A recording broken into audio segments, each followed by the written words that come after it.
जलन।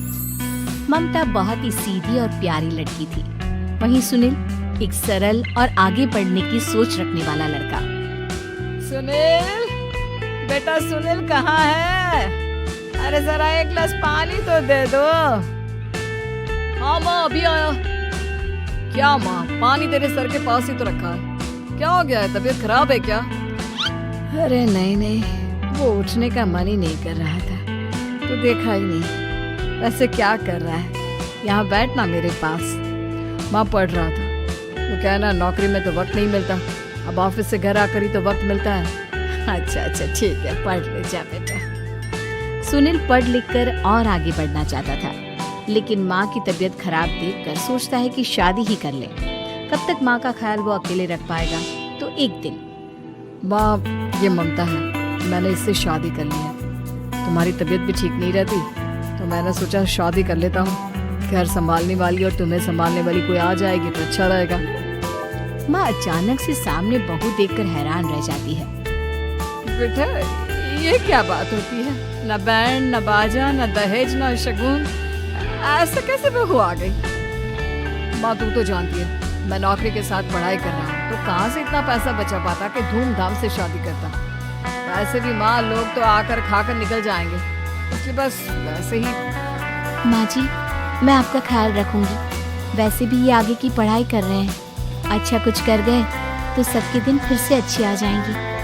सास को ममता की बात ठीक तो लगती है, लेकिन मन में कहीं ना कहीं लगता है कि कहीं बहू बेटे को लेकर फुर्र ना हो जाए और फिर तो वो रह जाएगी अकेली। बेटा देख, मेरा जो कुछ भी है वो सुनील ही है, और सुनील का भी अब इस दुनिया में मैं ही हूँ और कोई नहीं। क्या सुनील? बिल्कुल माँ, लेकिन आज से ममता भी मेरे जीवन का अहम हिस्सा है, जैसे तू है। सास को बड़ा बुरा लगता है कि उसकी सल्तनत में कोई और हिस्सेदार कैसे हो सकता है।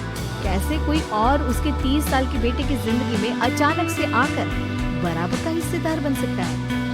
देख बहू, मैं भले थोड़ा बीमार रहती हूँ, लेकिन इसका मतलब यह नहीं कि घर की चीजों में मेरा कंट्रोल खत्म हो गया है। मैं आज भी इस घर की रानी हूँ, समझी? बेटा सोचता है कि ये माँ को अचानक से क्या हो गया। कल तक जो माँ कहती थी कि जिंदगी का कोई भरोसा नहीं, वो अचानक से जंग के मैदान की झांसी की रानी कैसे बन गई? माँ क्या हो गया? सब ठीक है ना? अचानक कैसी बात कर रही हो? ममता का आज पहला दिन है, स्वागत करो उसका। आसपास की आंटियों को बुलाओ, नई दुल्हन की मुंह दिखाई करवाओ। खैर, सास होने का फर्ज निभाती है और बाद में एक सहेली के साथ बाहर निकल जाती है। क्यों री बताया नहीं कि बेटे का ब्याह कर रही हो? वैसे तो सारा दिन हम ही में घुसी रहती हो। अरे मुझे भी तो अभी पता चला, यूं अचानक सर पर लेकर आ गया। कहता है बहू है माँ तुम्हारी, अब इसको भी इतना ही मैं प्यार करता हूँ जितना तुझे करता हूँ। लो जी, ये क्या बात होगी? क्यों इतना प्यार करता है? अरे माँ का प्यार तो ज्यादा होता है। अब उसको तो कोई दूसरा पति मिल सकता है, लेकिन तुम ही बताओ, क्या माँ की ममता किसी और की हो सकती है? ना जी ना, बेटे को समझाओ ये बात। अरे क्या समझाऊं, मुझे तो खुद ही समझ में नहीं आ रहा कि क्या हो रहा है। जो बेटा कल तक माँ माँ करता था, अचानक से बीवी बीवी का राग आलाप रहा है। देखा, उसकी बीवी ना सुंदर और जवान है। सुंदरता के आगे तो एक से एक नहीं टिके। तो तेरा बेटा किस खेत की मूली है? सास को भी समझ में आ जाता है कि बहू की सुंदरता के आगे माँ का प्यार किसी काम का नहीं। उधर बीवी, ए जी, अम्मा जी सहेलियों को छोड़ने गई थी, अभी तक आई नहीं, हम देख आए क्या? अरे रहने दो ना, आ जाएंगी। कहाँ जाएगी, उनकी आदत है, एक बार जाती है तो पूरी पंचायत खत्म करके ही आती है। अच्छा ही है, खाना वाना खा कर गई होगी। छोड़ो ना, घूमेगी तो खाना पचेगा, नहीं तो ऐसे ही खाट पकड़ लेगी। बहू भी शांत हो जाती है। उधर सास सोचती है कि आज थोड़ा देर से ही घर जाती हूँ, जब बेटा परेशान होकर ढूंढेगा तब मजा आएगा। बीवी को खुद ही पता चल जाएगा कि माँ के आगे उसकी दाल नहीं गलेगी। लेकिन वहीं दूसरी ओर घर पर, ए जी, माँ जी अभी भी नहीं आई। हमको तो घबराहट हो रही है कि क्या करें, जाकर पता करें किसी के घर। अच्छा, कहाँ जाओगी ये भी बता दो। पहला दिन है तुम्हारा इस घर में और एक ही दिन में मोहल्ला छानोगी क्या? हाँ, तो आप भी तो नहीं जा रहे हैं ना, हमको फिक्र हो रही है। अरे यार, ये रोज का है अम्मा का, खाओ और सो जाओ। बस फिर क्या था, बेटा बहू खाना खाते हैं और कमरे में सोने चले जाते हैं। उधर जब सास को कोई देखने नहीं आता तो वो हाथ कर घर आ जाती है, जहाँ वो देखती है कि सारे घर की लाइट्स बंद है। सास को गुस्सा आता है, बहू, ममता बहू कहाँ हो? लेकिन सारे दिन की थकी बहू को ऐसी नींद आती है जैसे किसी ने भांग की गोली खिला दी हो। वो तो नहीं उठती। उठकर आ जाता है बेटा। क्या बात है अम्मा, काहे चिल्ला रही हो? अरे सो जाओ ना, सुबह की थकी है बहू, वो सो रही है। जोर से बोलोगी तो नींद खुल जाएगी उसकी।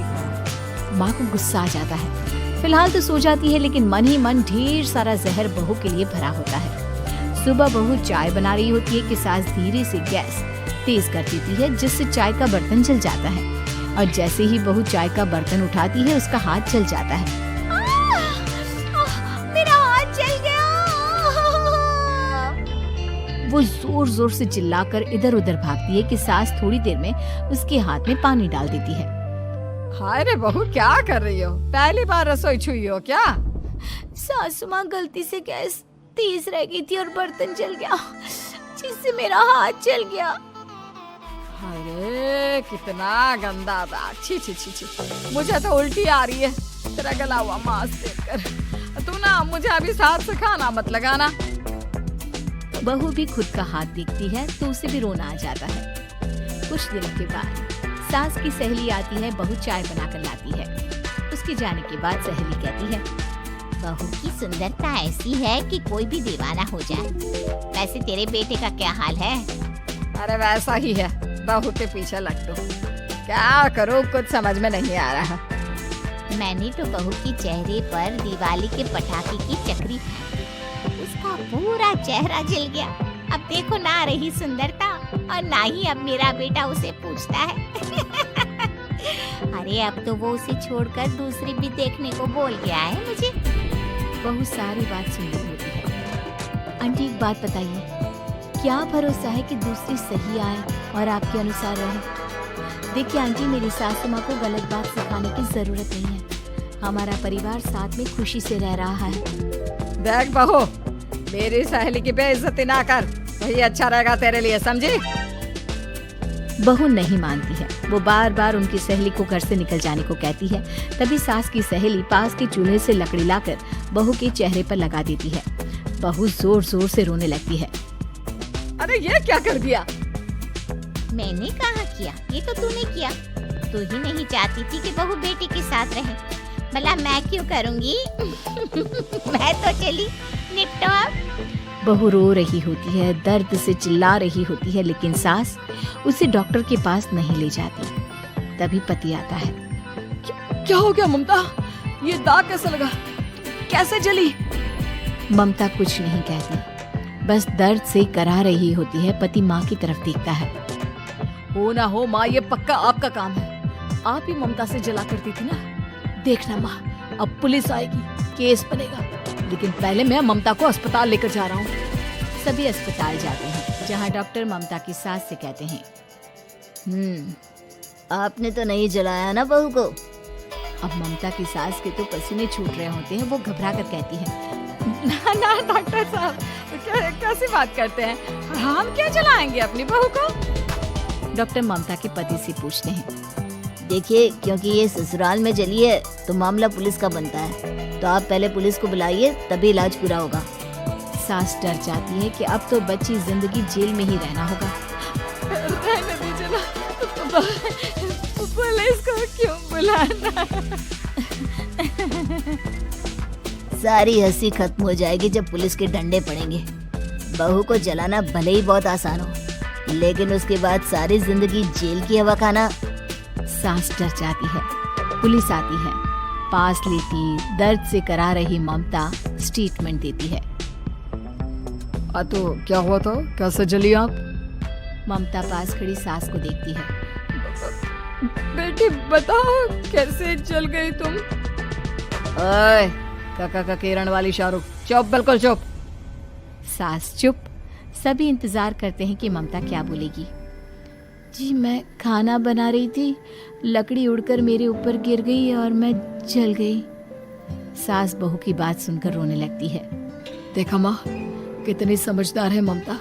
ये चाहती तो, हाँ बेटा, ये चाहती तो मैं आज जेल में होती। मुझे माफ कर दे, मैं आगे से अभी कभी ऐसा नहीं करूंगी। बहू के साथ मिलकर रहूंगी, मुझे माफ कर दे।